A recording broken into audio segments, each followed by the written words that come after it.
अभी तक हमने जियोमॉर्फोलॉजी के फर्स्ट लेक्चर्स को देखा था, जिसमें हमने internal structure of the earth, पृथ्वी की जो आंतरिक संरचना थी उसके बारे में स्टडी किया था।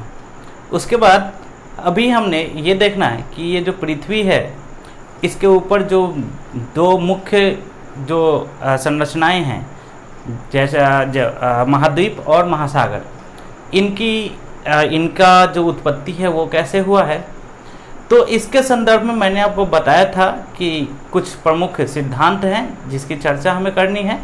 तो जो सबसे प्रमुख सिद्धांत है जिसके बारे में हमें आज देखना है, उस सिद्धांत का नाम है कॉन्टिनेंटल ड्रिफ्ट थ्योरी, यानी कि महाद्वीपीय विस्थापन सिद्धांत। ठीक है, तो सबसे पहले हम लोग जो आज डिस्कस करने जा रहे हैं, काफ़ी इम्पोर्टेंट टॉपिक है, महाद्वीपीय विस्थापन सिद्धांत। इस सिद्धांत का जो प्रतिपादन है, पहले लिख लेते हैं इसको, महाद्वीपीय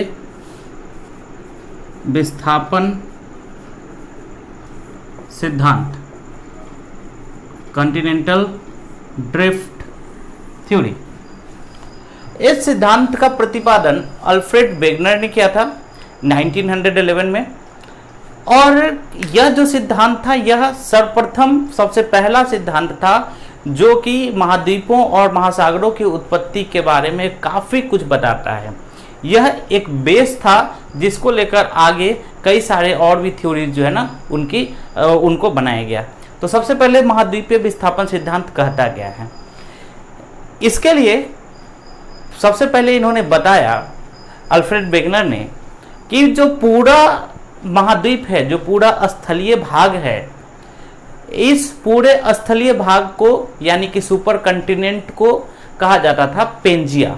ठीक है, क्या कहा जाता था आप लोग याद रखेंगे, पेंजिया। और इसके चारों तरफ एक वाटर बॉडी थी जिसे कहा जाता था पैंथालासा।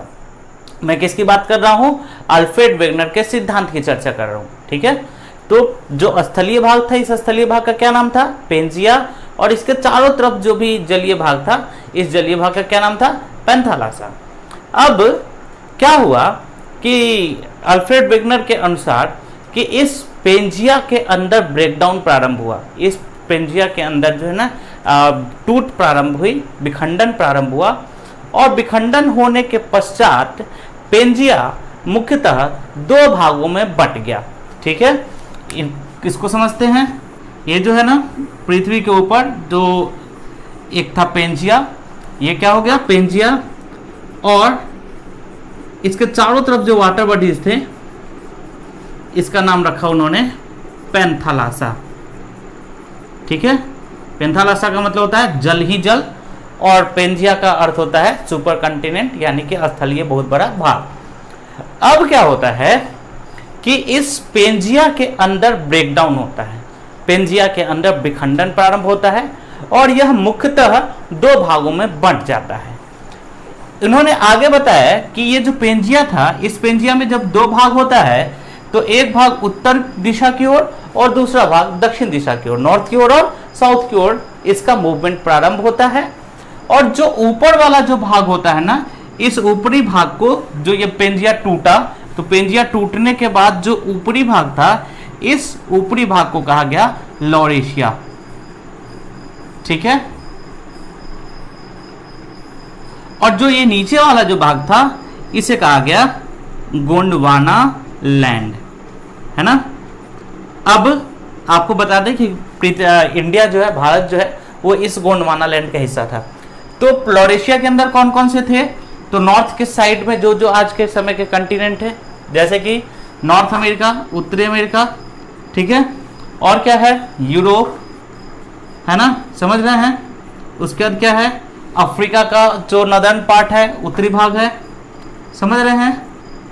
एंड उसके बाद क्या होगा, एशिया, भारत को और साउथ ईस्ट एशिया के कुछ भागों को छोड़कर, ये जो था वो किसके अंदर था, आपको लॉरेशिया के अंदर। ठीक है, गोंडवाना लैंड के अंदर क्या था, इंडिया, भारत, ऑस्ट्रेलिया, ठीक है, साउथ अमेरिका, और साउथ अमेरिका के बाद जो अफ्रीका का जो सदर्न पार्ट था, और अंटार्कटिका। तो ये सब जो थे वो किसके अंदर थे? गोंडवाना लैंड के अंदर थे। समझ रहे हैं आप लोग? फिर क्या हुआ, इसको थोड़ा समझने का प्रयास करते हैं।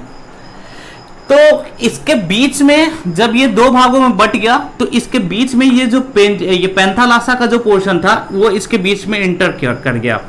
ठीक है, ये जो पैंथालासा वाटर बॉडी जो था वो इसके अंदर इंटर कर गया, प्रवेश कर गया, और इस वाटर बॉडी को कहा गया टेथिस सागर। समझ रहे आप लोग? इस वाटर बॉडी को क्या कहा गया? टेथिस सी, यानी कि टेथिस सागर। समझ रहे हैं? तो बीच वाला जो वाटर बॉडी था, इस वाटर बॉडी का नाम रखा गया टेथिस सागर। अब तो फिर वेगनर से ये पूछा गया कि आप जो ऐसा बोल रहे हैं, इस सिद्धांत के पीछे क्या क्या आपके तर्क हैं? तो इन्होंने कुछ तर्कों को दिया, और इस विस्थापन के पीछे के जो प्रमुख बल हैं, इस विस्थापन के लिए जो ड्राइविंग फोर्स हैं, इन ड्राइविंग फोर्स को भी बताया। सबसे पहले वेगनर ने बताया कि ये जो पेंजिया का जो विस्थापन हुआ है, विखंडन हुआ है, ये विखंडन दो तरफ से हुआ है। एक जो विखंडन होता है वो किधर की तरफ हुआ है? आपको ध्रुव की तरफ, उत्तरी ध्रुव की तरफ। और एक जो विखंडन होता है बाद में, क्योंकि हम देख रहे हैं कि गोंडवाना लैंड के अंदर भी इतने सारे कंटिनेंट्स के पार्ट हैं, लॉरेशिया के अंदर भी इसके इतने सारे पार्ट्स हैं। तो ये जो बोलते हैं कि विखंडन जो है, वो विखंडन भी क्या होता है? दो प्रकार से होता है। एक तो ध्रुवों की तरफ, और दूसरा जो विखंडन होता है वो किसकी तरफ होता है? तो वो वेस्टर्न साइड की तरफ, पश्चिम की तरफ। ठीक है, तो समझिएगा जो डिस्प्लेसमेंट है, विखंडन है, वो विखंडन कितने प्रकार का हुआ? दो प्रकार का। ठीक है, एक पहला क्या हो गया? ध्रुवों की तरफ, है ना, और दूसरा जो हो गया उसके पीछे का रीजन, दूसरा जो हो गया वो कहां पे हो गया? पश्चिम दिशा में, वेस्टर्न साइड में। ठीक है, तो उन्होंने इसके पीछे के ड्राइविंग फोर्स के बारे में भी बताया कि ध्रुव की तरफ जो विस्थापन हुआ उसके लिए ड्राइविंग फोर्स कौन था, और जो वेस्टर्न साइड में हुआ उसके लिए ड्राइविंग फोर्स कौन था। तो जो ध्रुव के तरफ जो विस्थापन हुआ उसके लिए उन्होंने जो ड्राइविंग फोर्स बताया, वो बताया उन्होंने पोलर फ्लिंग फोर्स। ठीक है, अब ये पोलर फ्लिंग फोर्स क्या होता है? तो अर्थ के, पृथ्वी के घूर्णन के कारण, ठीक है, जो फोर्स जनरेट होता है उसको पोलर फ्लिंग फोर्स बोलते हैं। तो पोलर फ्लिंग बल उन्होंने बताया। ठीक है, गुरुत्वाकर्षण बल बताया उन्होंने, उत्प्लावन बल बताया। आप लोग जानते होंगे इन सभी बलों के बारे में, है ना? तो अगर नहीं आप लोग को इसमें से कोई भी दिक्कत होगा तो कमेंट सेक्शन में बोलिएगा, फिर हम लोग इसको बताएंगे।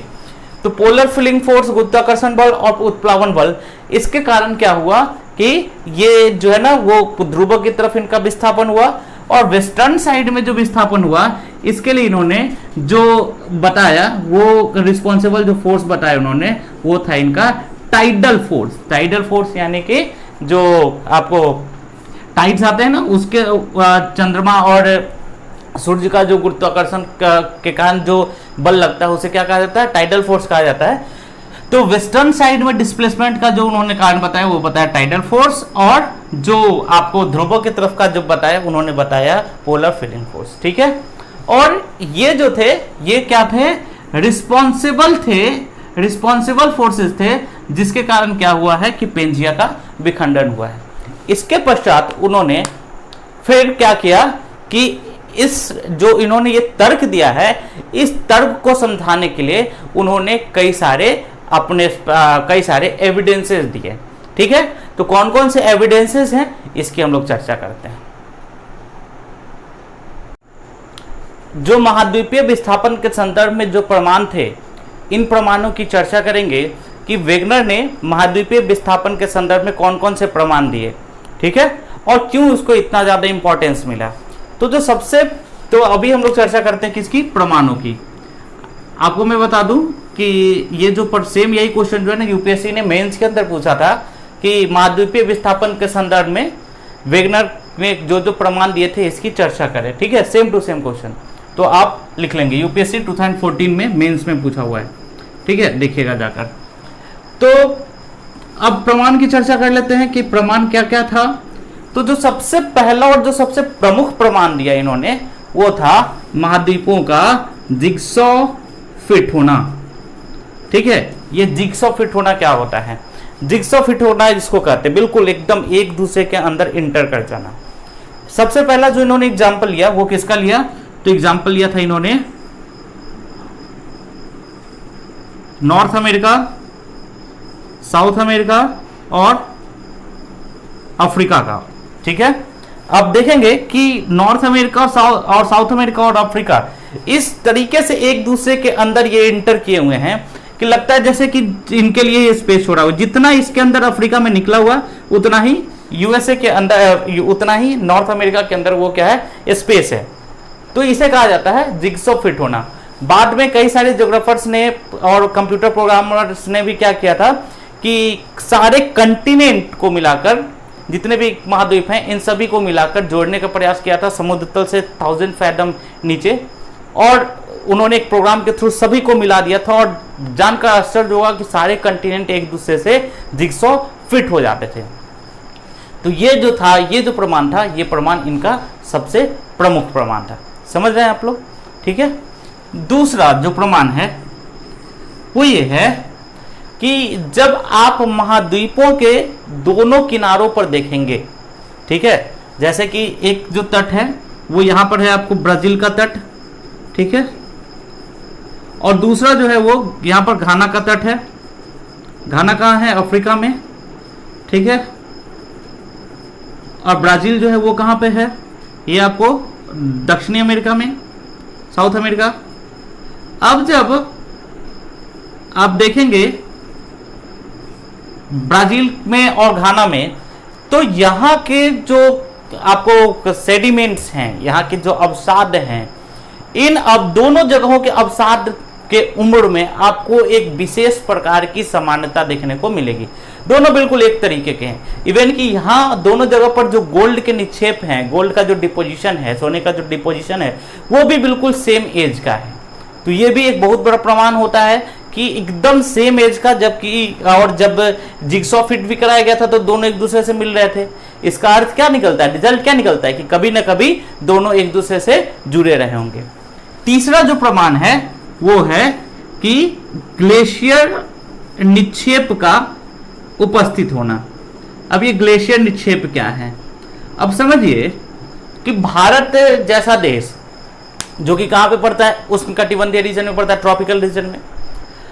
अब भारत जैसे देश में भी, उसमें भी कहां पे ये वाला जो पोर्शन है आपका, दक्कन वाला जो पोर्शन है, यहां पर आप देखेंगे कि निक्षेपों के नीचे ना आपको जो ये पूरा पठारी भाग है, इस पठारी भाग के नीचे आपको कई जगहों पे ग्लेशियर के निक्षेप मिल जाएंगे। अब समझिएगा इस बात को, ग्लेशियर के निक्षेप कहां पे मिल रहे हैं? कहां पे मिल रहे हैं? उष्णकटिबंधीय क्षेत्रों में। इसी तरीके से आपको और भी उष्णकटिबंधीय देशों में मिल जाएंगे। उष्णकटिबंधीय देशों में ये क्या मिल रहे हैं? आपको ग्लेशियर के निक्षेप मिल रहे हैं। इसका अर्थ क्या है कि ये जो हिस्सा है ये कभी न कभी क्या रहा होगा, कभी न कभी कोई ग्लेशियर वाला भाग का हिस्सा रहा होगा, यानी कि अंटार्कटिका का हिस्सा रहा होगा, और धीरे धीरे उसके अंदर क्या हुआ है, डिस्प्लेसमेंट हुआ है, उसके अंदर मूवमेंट हुआ है, और वह जो है वो अब कहां पे, उष्णकटिबंधीय क्षेत्र में पहुंच चुका है। अर्थात कि भारत की जो मुख्य भूमि थी वो कभी न कभी जो शीत कटिबंधीय क्षेत्र है, इस शीत कटिबंधीय क्षेत्र में अवस्थित थी। समझ रहे हैं? तो तीन, पहला क्या हो गया, जिग्सॉ फिट होना। दूसरा क्या देखा आपने, ब्राजील घाना का जो तट था यहां पर आपको एक तरीके का निक्षेप मिलना। उसके बाद आपने देखा ग्लेशियर निक्षेप का मिलना। ठीक है, इसी प्रकार से हम देख सकते हैं कि कुछ ऐसे जीव हैं जो कि उन जगहों पे उनके जीवाश्म पाए गए हैं जो कि आज एक दूसरे से काफी दूर हैं। जैसे कि अगर एक जीव की बात करूं मैं, लेमूर जीव की, तो ये जो लेमूर जीव है, ये लेमूर जीव आप देखेंगे कि मेडागास्कर, भारत और आपको ये साउथ अमेरिका के तटों पर मिलता है। आज एक दूसरे से ये कितने दूरी पर अवस्थित हैं, और इनके निक्षेप जो है ना इतने दूरी मतलब इतने दूर होने के बावजूद इन जगहों पे इनके निक्षेप मिलते हैं। अर्थात क्या रिजल्ट निकल रहा है कि ये तीनों जो रहे होंगे वो किसी न किसी एक ही भूखंड के हिस्से रहे होंगे। इसी तरीके के और भी कई सारे जीव हैं जो कि आपको काफी दूरी पर अवस्थित होने के बावजूद भी उनके निक्षेप एक दूसरे से काफी नजदीक, उनके निक्षेप एक दूसरे से काफी समानता के रूप में पाए जाते हैं। जैसा कि मैंने आपको यहाँ भी बताया था कि ब्राजील और घाना का जो तट है, यहाँ पर सोने का निक्षेप एक जैसा है, एक पट्टी के समान, ठीक है, एकदम एक रेगुलर स्ट्रिप के समान जो है ना, आप देखेंगे कि बहुत पुराना सेम एज का चट्टान यहाँ और यहाँ भी है। इन्हीं एविडेंसेस के आधार पर वेगनर ने बताया कि जो सारे कंटिनेंट थे वो सारे कंटिनेंट एक दूसरे से जुड़े हुए थे और उस सुपर कंटिनेंट को क्या कहा गया था, पेंजिया कहा गया था, और जो चारों तरफ से जो वाटर बॉडी थी उसे पैंथालासा कहा गया था। समझ रहे आप लोग? फिर क्या हुआ कि जब इन्होंने सारे एविडेंसेस बता दिए तो इनसे ये भी पूछा गया कि इसके पीछे के ड्राइविंग फोर्स क्या है। तो जैसा कि मैंने आपको बताया कि ड्राइविंग फोर्स के लिए इन्होंने दो तरीके का मूवमेंट बताया था, एक वेस्ट साइड में पश्चिम की तरफ, और जो पश्चिम की तरफ था उसके लिए उन्होंने टाइडल फोर्स बताया। फिर जब ज्योग्राफर्स ने कैलकुलेट करके बताया कि जितना आप टाइडल फोर्स है वो टाइडल फोर्स के कई लाख गुना टाइडल फोर्स हो जाएगा, ज्वारीय बल जितना है उस ज्वारीय बल का कई लाख गुना ज्वारीय बल हो जाएगा, तभी पृथ्वी के भूखंडों में विस्थापन संभव है। ठीक है, तो इस प्रकार वेगनर सिद्धांत को तो देने में सफल हो पाते हैं, लेकिन उनके वो कहां पे वो असफल हो जाते हैं, तो उसके पीछे के ड्राइविंग फोर्स जो थे उन ड्राइविंग फोर्स को वो किसी भी प्रकार से अपने उत्तर से उस ड्राइविंग फोर्स को सत्यापित नहीं कर पाते हैं, और यही इनका जो सिद्धांत है, इनके सिद्धांत की यही लिमिटेशंस हैं।